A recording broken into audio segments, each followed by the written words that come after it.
Hello, a very good morning to you all students. I am here to teach the students of class 6. So today's topic is the sentence, and this is the first chapter of English language. Today we will discuss the meaning of sentence as well as the meaning of phrase and the kinds of sentences. Okay? तो शुरू करते हैं. What is sentence? वाक्य क्या है या वाक्य किसे कहते हैं? So first of all, look at these groups of words. पहला क्या लिखा है? A sister my lie tells never.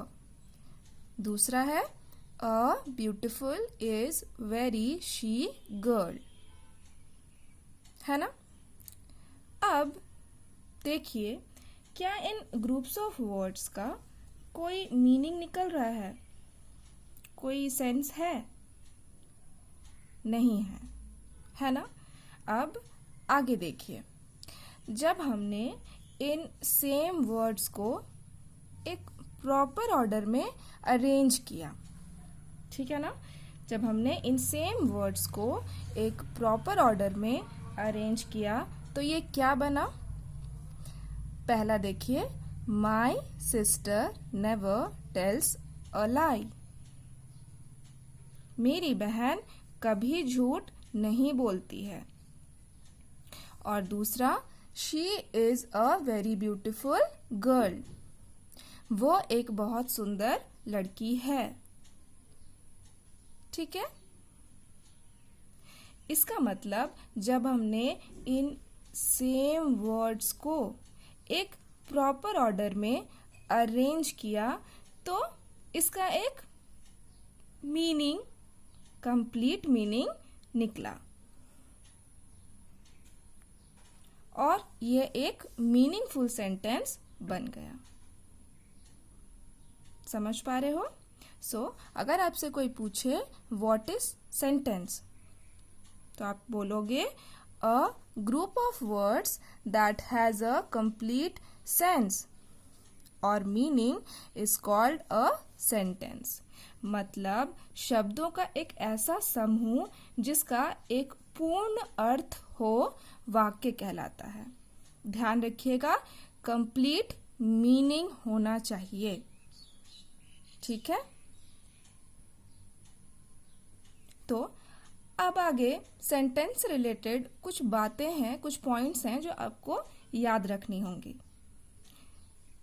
पहला पॉइंट, सेंटेंस का फर्स्ट वर्ड हमेशा कैपिटल लेटर से ही शुरू होता है. जैसे कि यहाँ जो दो सेंटेंसेस लिखी हुई हैं इसमें देखिए, my sister never tells a lie. इसमें माई पहला वर्ड है तो देखिए ये फर्स्ट वर्ड जो है कैपिटल लेटर से स्टार्ट हुआ है ना? इसी तरह से दूसरे सेंटेंस में भी शी फर्स्ट वर्ड है और ये भी कैपिटल लेटर से शुरू हुआ है. ठीक है? अब दूसरा पॉइंट जो आपको याद रखना है, सेंटेंस हमेशा एक फुल स्टॉप या क्वेश्चन मार्क या एक एक्सक्लेमेशन मार्क के साथ ही खत्म होता है. Now we will see the meaning of phrase.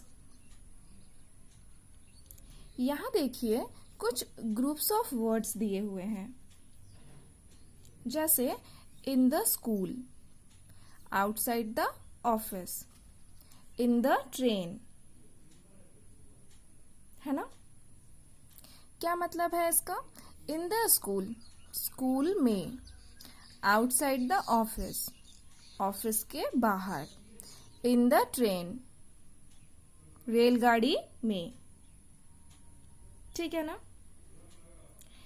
So in groups of words का क्या कोई अर्थ आप समझ पा रहे हैं? हाँ, कुछ अर्थ तो समझ पा रहे होंगे, है ना? क्योंकि इस तरह के ग्रुप्स ऑफ वर्ड्स का अर्थ तो होता है लेकिन पूर्ण अर्थ नहीं. ठीक है ना। ऐसे ग्रुप ऑफ वर्ड्स को ही फ्रेज कहा जाता है। समझ पा रहे हो? ऐसे ग्रुप ऑफ वर्ड्स को ही क्या कहा जाता है? फ्रेज कहा जाता है, जिनका कुछ अर्थ तो होता है लेकिन पूर्ण अर्थ नहीं होता। जैसे कि यहाँ पर देखिए, फ्रेज का एक डेफिनेशन लिखा है, a phrase is a group of words that makes sense but not complete sense. मतलब एक फ्रेज शब्दों का ऐसा समूह होता है जिसका कुछ अर्थ तो होता है लेकिन पूर्ण अर्थ नहीं होता। ठीक है ना। अब फ्रेज से रिलेटेड भी कुछ पॉइंट्स हैं जो आपको याद रखनी होंगी। जैसे कि फ्रेज में कोई वर्ब्स नहीं होता, ठीक है, जबकि सेंटेंस में वर्ब्स होता है। ओके। दूसरा पॉइंट है, एक फ्रेज में जब वर्ब और कुछ अदर वर्ड्स ऐड होते हैं तो वो एक सेंटेंस बन जाता है।